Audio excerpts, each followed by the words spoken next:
चलिए, सो अगला है हमारे पास ब्रांच एंड रिंग्स। ठीक है, branch and rings. In earlier section, we mentioned the carbon compounds methane, ethane, and propane containing respectively 1, 2, and 3 carbon atoms. Such chains of carbon atoms can contain many more carbon atoms. The names and structures of the 6 of these are given in the table 4.2. सो यहाँ पे आप लोगों को अब detail में बताया जाएगा कि जो स्ट्रक्चर्स हैं वो डिफरेंट डिफरेंट तरीके से कैसे बनाए जा सकते हैं। ठीक है, जैसे कि मैंने आप लोगों को इथाइन का जो स्ट्रक्चर है वो 2 डिफरेंट तरीकों से बताया कि फर्स्ट केस में तो मैंने उसे रख दिया था right hand side and left hand side में, बट जो सेकंड केस था उसमें मैंने उसको ऊपर की तरफ रख दिया था। अब मैं थर्ड केस एक और बना सकता था और मैं उसमें उसको नीचे की तरफ भी रख सकता था। ठीक है, एंड कोई भी जो तरीका है वो गलत नहीं है। ठीक है, तरीके सारे के सारे करेक्ट है, बट द थिंग इज कि हम किस तरीके से उसको रिप्रेजेंट करते हैं। चलिए, सो यहाँ पे ये एक टेबल है जो कि आप लोगों को बना के देखना है, नॉट राइट नाउ। ठीक है, पहले हम थोड़ा सा पढ़ लेते हैं, फिर उसके बाद आप लोगों को ये स्ट्रक्चर बनाने होंगे। ठीक है, सो यहाँ पे मीथेन है, इथेन है, propane, butane, pentane and hexane. So उससे पहले but let us take another look at the butane. If we make the carbon skeleton with 4 carbon electrons, we see that 2 different possible skeletons are. So हम यहाँ पे क्या कर रहे हैं, butane बना रहे हैं। ठीक है, ब्यूट यानी कि 4। ठीक है, तो हमने सबसे पहले तो क्या किया, सबसे पहले हमने यहाँ पे कार्बन चेन की स्केलेटन बना लिया। ठीक है, यानी कि हमने क्या किया, 4 कार्बन के जो एटम्स हैं उनको हमने यहाँ पे क्लियरली शो कर दिया। ठीक है, और यहाँ पे भी 4 है राइट हैंड साइड में। 1 wait, this is the first one, second, third and fourth, दोनों जगह 4 4 है, कम ज्यादा तो नहीं है किसी में, नहीं, दोनों में 4 4। ठीक है जी। सो अब अगर हम इनकी वैलेंसी की बात करें, ठीक है, we have this one. Okay, so अगर हम इसकी वैलेंसी के बारे में बात करते हैं तो हमें पता है कि जो कार्बन है उसकी 4 वैलेंसी है। ठीक है, सो यहां पे 1 2 3 एंड यहाँ पे 4। अगर मैं सेम वेज यहाँ पे इस वाले कार्बन की बात करूं, सो 1 2 3 एंड 4। इस कार्बन की 1 2 3 4, देन 1 2 3 एंड 4। ठीक है जी। सो मुझे चिराग आप बताओगे जो फर्स्ट कार्बन एटम है उसमें कितने वैलेंस इलेक्ट्रॉन्स कार्बन के ऑक्यूपाइड हैं और कितने फ्री हैं। First carbon sir atom 1 occupied है। 1 ऑक्यूपाइड है एंड कितने फ्री हैं, 3। 3 फ्री हैं। ठीक है, दैट मीन्स के यहाँ पे 3 वैलेंस इलेक्ट्रॉन्स फ्री हैं और मैं यहाँ पे 3 हाइड्रोजन्स को ऐड कर सकता हूँ। इज इट राइट, कर सकता हूँ मैं ऐड 3 हाइड्रोजन। एक हाइड्रोजन मैं इधर लगा दूंगा, एक हाइड्रोजन मैं इधर लगा दूंगा और एक हाइड्रोजन मैं इधर लगा दूंगा। ठीक है, चलिए देन अब मुझे अनमोल आप बताओगे जो सेकंड कार्बन एटम है उसमें कितने इलेक्ट्रॉन्स फ्री हैं और कितने ऑक्यूपाइड हैं। So 2 are free and 2 are ठीक है जी, 2 फ्री हैं 2 ऑक्यूपाइड है, तो मैं यहाँ पे भी क्या करूंगा, एक H यहाँ अटैच कर दूंगा, एक H यहाँ पे अटैच कर दूंगा। चलिए ठीक है, बहुत बढ़िया। हाँ जी, देन इसके बाद सान्या आप मुझे बताओगे जो थर्ड हमारे पास कार्बन एटम है इसमें कितने फ्री हैं और कितने ऑक्यूपाइड हैं वैलेंस इलेक्ट्रॉन्स?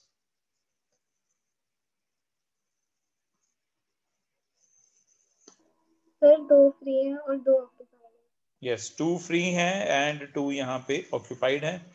सो इधर हम H कर देंगे, इधर भी हम H कर देंगे। हाँ जी धृति, आप मुझे बताओगे अब जो ये लास्ट कार्बन बचा है इसमें कितने फ्री हैं और कितने ऑक्यूपाइड हैं?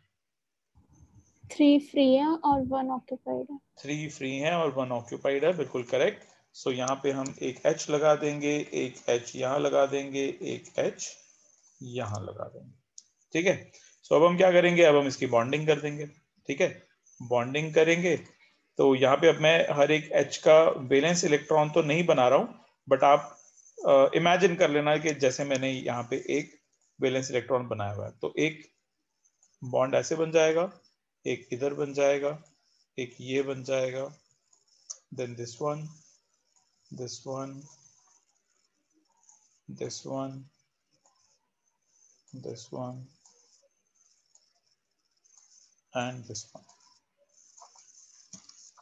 ठीक है। सो कुछ इस तरीके से ये स्ट्रक्चर बनेगा। चलिए अब इससे राइट हैंड साइड वाले में चलते हैं, ठीक है। ये आप लोगों को समझ में आ गया, ठीक है। आई होप आप लोगों को समझ में आ गया होगा। चलिए देन इसके बाद हम अब इधर आते हैं।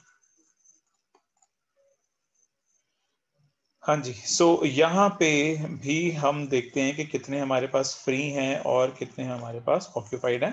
सबसे पहले तो हमें यहाँ पे वैलेंस इलेक्ट्रॉन्स बना लेने हैं। सो वैलेंस इलेक्ट्रॉन्स बनाने के लिए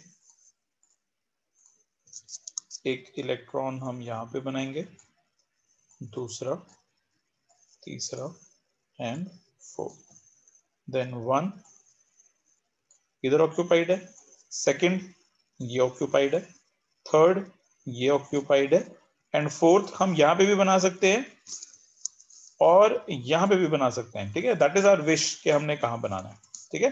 सो लेट्स से कि हम यहाँ बना रहे हैं, ओके।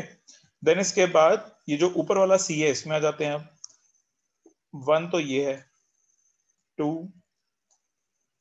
3 4, ठीक है। देन नीचे वाले में आते हैं 1, जो सबसे पहले ऑक्यूपाइड होगा ना, सबसे पहले तो उसको आपने ड्रॉ कर लेना है, ठीक है। So this is 1 2 3 and 4। चलिए तरनीत, आप मुझे बताओगे कि कितने कार्बन के जो वैलेंस इलेक्ट्रॉन्स है वो फर्स्ट वाले में फ्री हैं और कितने ऑक्यूपाइड हैं? सर 3 फ्री है एंड 1 ऑक्यूपाइड।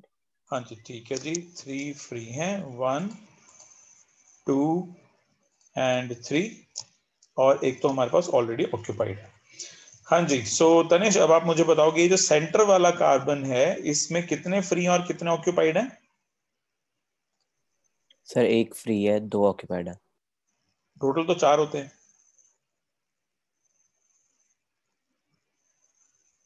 ध्यान से देख के बताओ कितने फ्री हैं और कितने ऑक्यूपाइड हैं।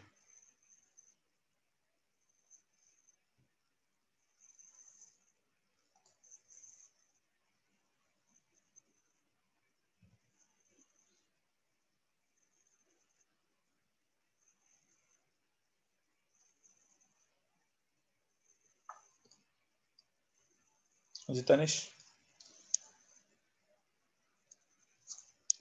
बताओ कितने फ्री हैं? वही है। वही हैं, 2 ही हैं, okay. Anyone would like to correct Tanish? Okay, there are many. हाँ जी देवांशी बताइए। सर 1 फ्री है, 3 ऑक्यूपाइड है। यस तनिष, टोटल 4 इलेक्ट्रॉन्स होते हैं तो 1 एंड 2 का कॉम्बिनेशन तो होगा ही नहीं, ठीक है। It would be 1 and 3। अब मैं एक बार पहले आपको बता देता हूँ कि कौन कौन से। देखिए एक तो ये है,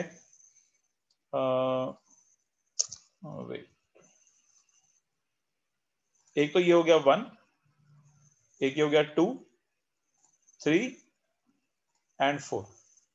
क्लियर है?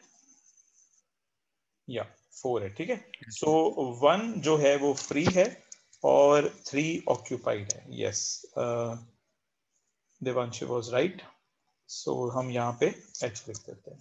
फाइन। हाँ जी मनव, अब आप मुझे बताओगे कि ये जो कार्बन है टॉप साइड वाला, ठीक है, टॉप वाला, इसमें कितने फ्री हैं और कितने ऑक्यूपाइड हैं?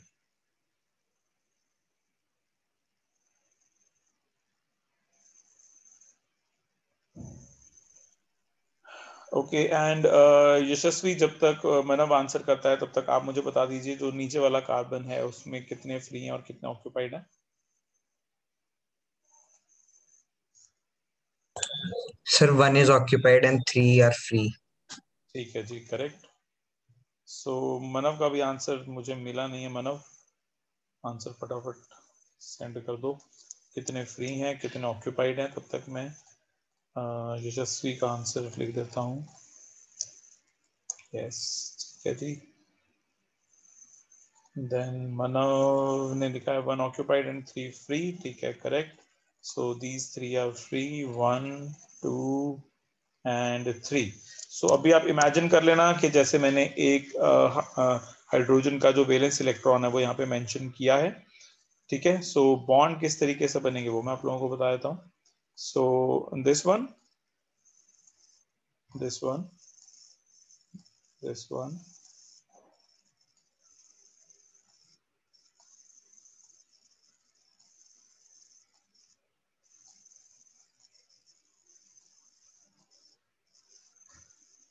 and this one, ठीक है जी। सो ये कुछ इस तरीके से बनेगा। अब ये देखो, जो दोनों ही मैंने आपको यहाँ पे ये दोनों के दोनों इलेक्ट्रॉन डॉट स्ट्रक्चर बना के दिए हैं, इसकी जो एक चेन ब्रांच है वो नीचे बनी हुई है, एग्जैक्टली नीचे आपकी जो एनसीईआरटी बुक है उसमें नीचे दिया गया है। तो देख पा रहे हैं आप लोग, रिलेट कर पा रहे हैं, कंपेयर कर पा रहे हैं, सेम है, कोई डिफरेंस तो नहीं है? हाँ जी धृति, ठीक है, एग्जैक्ट बन रहा है, चलिए ठीक है। ओके, तो यही जो चीज है ये आपको नीचे दिखाई गई है। अब इसको लिखने के और भी तरीके होते हैं, ठीक है। सबसे पहले तो ये बताइए, इससे सारे के सारे सेटिस्फाइड है अभी तक जो मैंने आप लोगों को कराया? सेटिस्फाइड हो? कोई प्रॉब्लम, कोई डाउट? नो वन, चलिए ठीक है। सो इसको लिखने के और भी तरीके होते हैं। वो तरीका क्या होता है वो भी मैं आपको एक बार ही बता देता हूँ।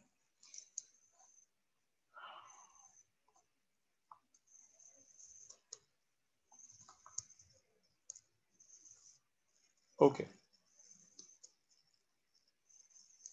फॉर एग्जाम्पल हम इसको ले लेते हैं, ठीक है। सो यहाँ पे हम क्या करेंगे, इसको एक डिफरेंट वे से लिखना स्टार्ट करेंगे। चलिए, तो यहाँ पे सबसे पहले हम काउंट करते हैं। यहाँ पे C कितने हैं? 1 2 3 एंड 4, ठीक है जी, करेक्ट है, 4C है। और हम काउंट कर लेते हैं कि H कितने हैं। 1 2 3 4 5 6 7 8 9 10, 10 यहाँ पे H, ठीक है। अब इसको किस तरीके से हम डिफरेंटली लिख सकते हैं? हम ये देखेंगे कि किस C के साथ कितने H अटैच्ड है। जैसे ये एक C है, ठीक है, लेफ्ट हैंड साइड में ये एक C है, इसके साथ कितने H अटैच्ड है? 1 2 एंड 3। तो हम क्या लिख देंगे?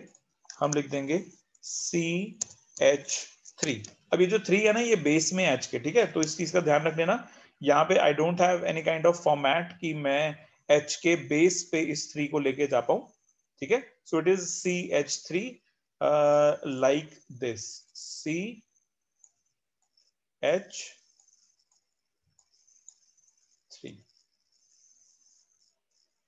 ठीक है, ऐसे लिखेंगे। चलिए, तो CH3 यहाँ पे है। देन इसके बाद देखते हैं कि इस C के साथ कितने H अटैच्ड है। सो इस C के साथ 2 अटैच्ड है। तो हम क्या करेंगे, CH3 लिख दिया, सिंगल बॉन्ड कर देंगे, CH3 सिंगल बॉन्ड CH2, ठीक है। अब इसके बाद देखेंगे जो अगला C है उसके साथ कितने H अटैच्ड हैं। इस C के साथ 1 एंड 2 ये अटैच्ड, ठीक है। तो क्या कर देंगे, हम यहाँ पे फिर से लिख देंगे CH2, फिर से सिंगल बॉन्ड एंड देन जो हमारा लास्ट वाला सी है इसके साथ 3H अटैच्ड है, तो फिर हम क्या लिख देंगे यहाँ पे, फिर से लिख देंगे CH3। तो इस तरीके से भी हम प्रेजेंट कर सकते हैं, ठीक है, जैसे CH3, फिर यहाँ पे आप लिखोगे CH2, ठीक है, फिर से लिखोगे CH2 एंड देन CH3, ठीक है। तो ये भी एक तरीका होता है रिप्रेजेंट करने का। क्लियर है, समझ में आप लोगों को? एक ही चीज को बहुत तरीकों से रिप्रेजेंट कर सकते हैं।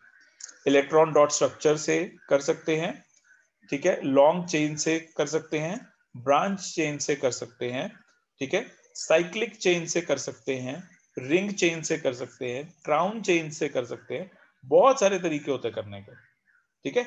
इट डिपेंड्स कि हमारे पास कितने कार्बन, हाइड्रोजन, ब्रोमीन, सल्फर के हमारे पास किस एलिमेंट के कितने इलेक्ट्रॉन्स प्रेजेंट है।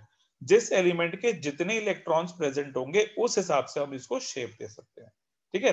फॉर एग्जाम्पल इथेन को हम साइक्लिक स्ट्रक्चर नहीं दे सकते, उसमें सफिशिएंट इलेक्ट्रॉन्स नहीं होते इथेन में, ठीक है। सो इथेन को हम इलेक्ट्रॉन डॉट स्ट्रक्चर दे सकते हैं, लॉन्ग चेन दे सकते हैं, ठीक है, बट ब्रांच चेन भी हम उसको नहीं दे सकते, ठीक है, वो भी पॉसिबल नहीं होगा। ओके, सो कुछ इस तरीके से हमें ये करना होता है। और अगर हम इधर की तरफ जाते हैं, राइट हैंड साइड की तरफ, सो यहाँ पे देखते हैं कि यहाँ पे क्या होगा।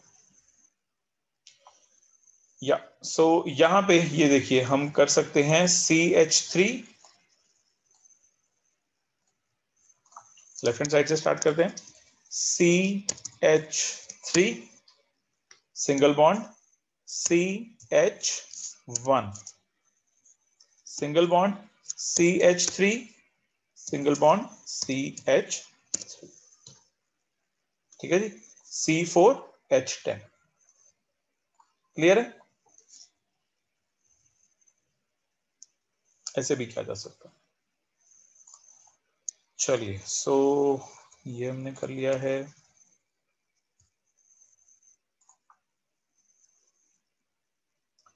अब यहाँ पे देखिए, यहाँ पे आपको और भी तरीके बताए हैं कि ये चीजें कैसे कैसे हो सकती हैं।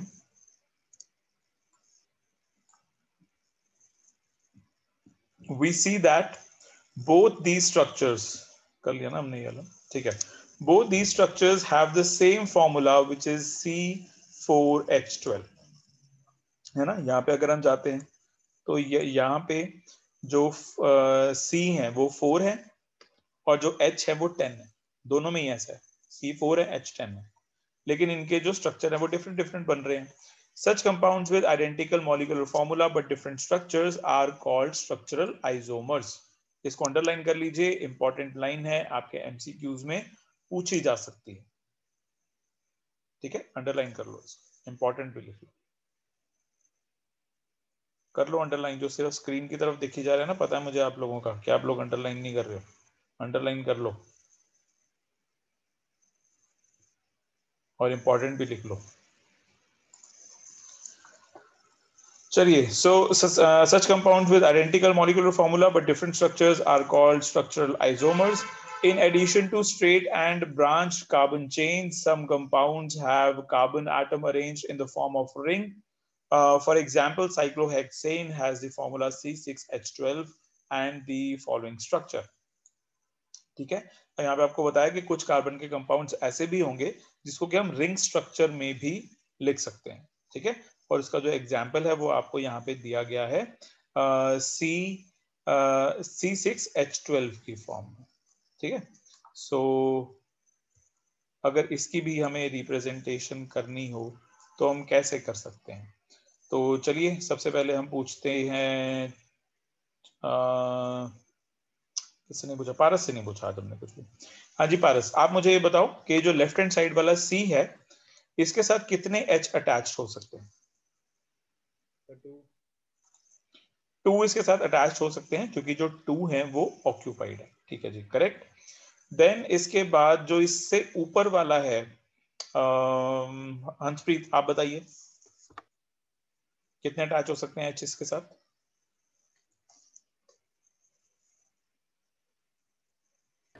Sir 3 3 and attach 2. 2 अटैच हो सकते हैं। फाइनल है 2। चलिए ठीक है जी, फाइन, बिल्कुल सही।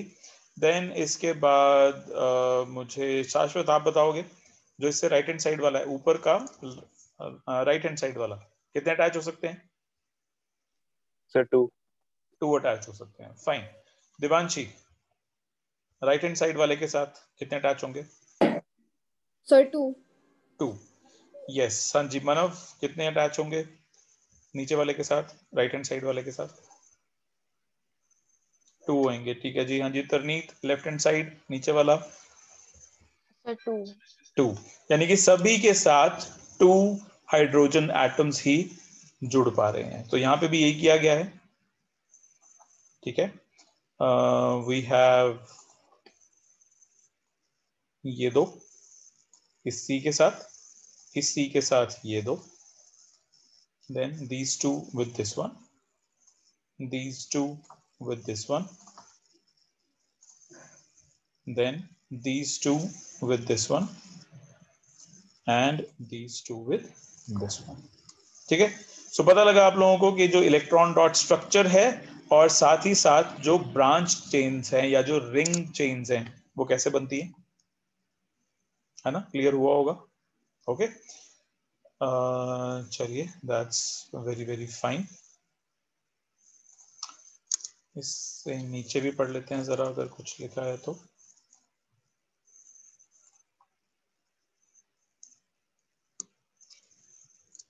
चलिए, so can you draw the electron dot structure for cyclohexane? ठीक है, साइक्लोहेक्सेन अगर हमें बनाना है, ठीक है, तो वो भी हम बना सकते हैं। तो यस डेफिनेटली हम साइक्लोहेक्सेन बना सकते हैं। Straight chains, branch chains, cyclic carbon compounds all may be saturated or unsaturated. For example, benzene has the following structure.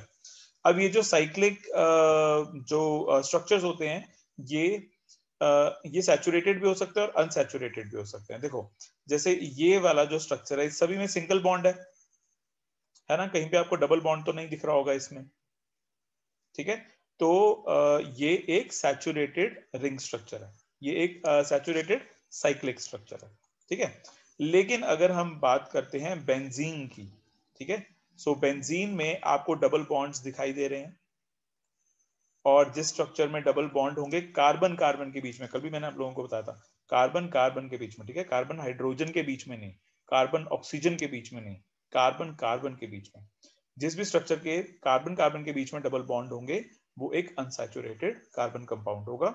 और यहाँ पे जो बेंजीन है ये भी एक अनसैचुरेटेड कार्बन कंपाउंड है, ठीक है। एंड चिराग, ये रिएक्टिव होगा या अनरिएक्टिव होगा?